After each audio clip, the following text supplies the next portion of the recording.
tarde. Darei início à apresentação do relatório de aula prática sobre descrição morfológica do solo, que foi ministrada pelo professor Rony Barbosa, e será apresentado, né, esse relatório será apresentado por mim, Maria Helena, e pela Paula Alves, que dará continuidade a uma determinada parte aqui da apresentação. Bem, vale se ressaltar que essa prática foi realizada na Universidade Federal do Piauí, no campus universitário Professora Sinobilina Elvas. No ambiente estudado, identificamos características quanto à litologia e à unidade litoestratigráfica, que é pertencente à formação Longar, Grupo Canidé, isso de acordo com o livro de Geodiversidade do Estado do Piauí, né, em 2010, e que a situação do declive e cobertura vegetal sobre o perfil está localizado em um sopé sobre cobertura de caatinga. Além disso, não tem características de uma erosão forte, né, como, por exemplo, erosão em sulcos ou vossorocas, sendo descrita como uma erosão fraca, né, no ambiente ali próximo que foi aberta a trincheira. A drenagem desse ambiente é boa, ele é um ambiente bem drenado, né, e o ambiente possuía uma determinada faixa com seixos e petroclintitas, indicando que esse material foi trazido de um outro local, né, sendo um material alóctone. Além disso, próximo à trincheira, que foi aberta lá nesse local, nesse ambiente estudado, ela pertence a uma vegetação secundária, característica da caatinga, mas que é específica daquele local ali próximo da trincheira.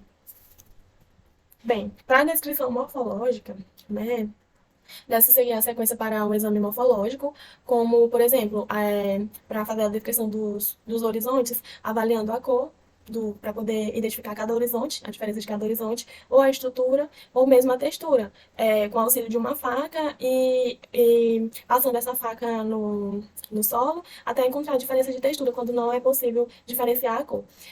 E também observar a espessura e arranjamento, que é a profundidade medida com uma fita métrica, que deve ser colocada à esquerda, né, para padronizar fotos para os trabalhos, né, e a espessura de cada horizonte, que deve ser medida. Na descrição morfológica, né, do perfil estudado lá no CPCE, observou-se 5 horizontes, sendo estes compostos do horizonte A, que é o horizonte superficial, que possui uma coloração mais escura, né, devido à presença de matéria orgânica, a presença da ação de micro-organismos, dos organismos, e ele recebeu o sufixo P por causa da pedoturbação, devido à influência do homem no local. Além disso, abaixo desse horizonte foi identificado um horizonte AB, que é um horizonte transicional, horizonte AB que possui mais características de A do que de B. Abaixo também um horizonte transicional, agora BA, que possui mais características de B do que de A. Mais abaixo, um horizonte B, o horizonte B, que foi identificado como BW, BW devido ao intemperismo, né, que ocorre nesse solo, e BW1 e BW2, que é o logo abaixo, devido a alguma característica que foi encontrada que é diferente do BW1, como textura ou cor. Vale se ressaltar também, relembrando aqui, que a textura do horizonte superficial, que é o A, diferencia-se da textura do horizonte superficial B. A textura do A é mais arenosa, né? Tem coloração mais escura. E o B, como pode se observar aí na imagem, tem essa coloração mais clara, mais alaranjada e não é tão arenosa, ela é mais sedosa, mais argilosa. Bem, para isso, daremos início aqui ao estudo das características morfológicas. E no campo, né, deve-se observar a cor do solo de cada perfil de 3 maneiras, que é a cor úmida, a cor úmida amassada e a cor do agregado seco. E aí, para isso, deve-se umedecer o agregado, esperar um pouco a água penetrar ali nesse agregado e passar esse agregado na parte de baixo da folha que mais tem a matiz parecida com a cor do seu agregado. Passa na parte de baixo, comparando ali com a cor que você vai encontrar desse agregado úmido. E aí você anota matiz, valor e croma. O amassado, você vai umedecer o solo e amassar, porque pode ter a presença de óxidos de ferro que não estão expostos, né, na parte externa, mas estão na parte interna. Aí você faz essa cor amassada para observar se existe diferença. E no perfil observado no CPCE, percebeu-se que no BW1 as cores foram no solo seco, 10YR, 7 valor, valor 7, croma 8. A cor úmida e a úmida amassada foi 10YR, valor e croma 5 e 8, respectivamente. Quanto à textura desse solo, né, ela é observada verificando o triângulo textural, mas no campo é só realizada inferência, uma inferência, e aí vai adquirindo de acordo com a prática. Você vai pegar o agregado, né, que é um pouco de solo, umedecer, e ficar passando entre os dedos para observar se é a textura mais arenosa, se é mais argilosa, e aí você marca no triângulo. Mas isso ocorre também faz também tem que ser feito, né, análise em laboratório, que é a análise textural, que pode ser feita pelo método da pipeta, pipeta ou densiômetro. No perfil observado, lá em campo, fazendo essa avaliação a campo, né, com os dedos, em solo molhado, observou-se que a textura do perfil do horizonte BW1 era franco-arenosa.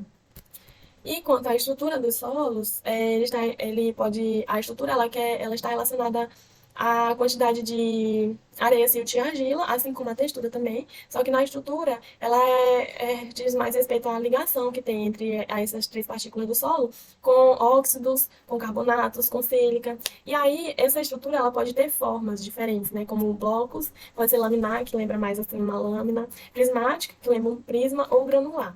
E aí pode ter tamanhos variados, que vai de muito pequeno a muito grande, como podemos observar aí na figura. E quanto à estrutura do perfil observado lá no CPCE, o BW1, observou-se a forma que eles possuíam formas granulares a angulares, né? Blocos granulares a angulares, como pode-se observar aqui na figura. E o tamanho que variava de muito pequenos a médios. E a Paula dará continuidade com as demais características observadas em campo. Então, dando continuidade, né, às características que devemos observar em campo para determinar a classificação de um solo, né, as características morfológicas, e aí uma das características que a gente tem que observar é a porosidade. E como é que a gente observa essa porosidade em campo? A gente observa numa lupa de aumento de 10 vezes, que é essa lupa aqui. Então, essa lupa a gente coloca ela bem rente ao perfil do solo, né, e visualiza, né, os poros aqui, esses poros do solo. E aí a gente observa o tamanho dos poros, né, você tem poros pequenos, poros grandes, e a predominância desses poros. Você tem muito poro pequenos, ou pouco poro pequenos, muitos poros grandes, ou poucos poros pequenos. E aí tem que ver, né, o tamanho desses poros e a predominância. E aí a gente consegue também, né, inferir a porosidade desse solo a partir do momento que a gente adiciona água também no perfil do solo, no agregado.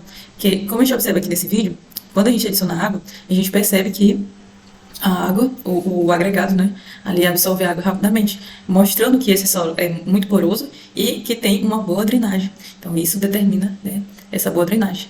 E aí a gente percebe isso no vídeo, mostrando essa absorção de água, que ela promove, né, demonstra que tem muitos poros e uma boa drenagem.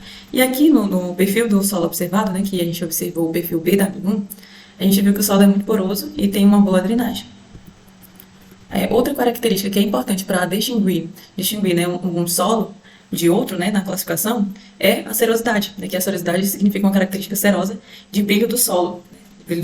E aí, nessa característica serosa, quando tem muita serosidade e há um estriamento desse solo, né, ali indica que há uma argila do tipo 2:1, que é uma argila expansiva, né? Então vai ter aquele movimento ali de expansão e contração, e aí vai provocar o estriamento no solo. O que é esse estriamento? São os chamados slick sides, que aqui mostra na imagem, né? E aí essa característica de serosidade intensa com o estriamento é que caracteriza os slick sides. E isso vai determinar um tipo de solo ou outro tipo de solo, né? E isso vai distinguir um solo de outro. Outra característica importante é a consistência, né? Porque a consistência vai estar relacionada com a característica física de coesão entre as partículas do solo. Para determinar, e é determinada conforme os graus de umidade, que a gente observa no solo seco, solo úmido e solo molhado. O solo seco ele vai determinar a dureza desse solo. Se esse solo é menos duro, mais duro. O solo úmido, a friabilidade, e o solo molhado, a plasticidade e a pegajosidade. Aqui a gente tem um vídeo mostrando em relação à consistência e dureza, né? Em relação à dureza. Para a gente determinar a dureza, a gente pega um torrão, né, como demonstrado aqui no vídeo, e pressiona, né, aplica uma força, pega esse torrão e coloca entre o polegar e o dedo indicador e pressiona uma força, aplica uma força para quebrar esse torrão, né? Aí, à medida que a partir dessa força que a gente aplica, a gente determina o grau de dureza desse solo, que vai de solto a extremamente duro. Em relação à friabilidade, né, a gente pega um torrão e molha ele, né, e também aplica uma força pega ele, coloca entre o dedo polegar e o indicador e aplica uma força. E a partir dessa força, né, a gente vai determinar também o grau de friabilidade, que vai de solta a extremamente firme. E a friabilidade fica ali intermediária. A consistência e plasticidade, para a gente determinar, a gente deve fazer um fio fino, né, e dobrar esse fio. E se esse fio não dobrar facilmente sem provocar deformações do fio, ela quer dizer que é plástico. E quando há uma deformação, não, é ligeiramente plástico ou pouco plástico, né? E aí a gente determina, a partir disso a gente determina a plasticidade desse solo, que vai de não plástica a extremamente plástica. A plástica, né? E tem a consistência em relação à pegajosidade, né? Que a gente pega um solo e pressiona o solo entre o dedo polegar e o indicador, né? E a gente observa a aderência, né? A aderência que ele vai fazer no dedo.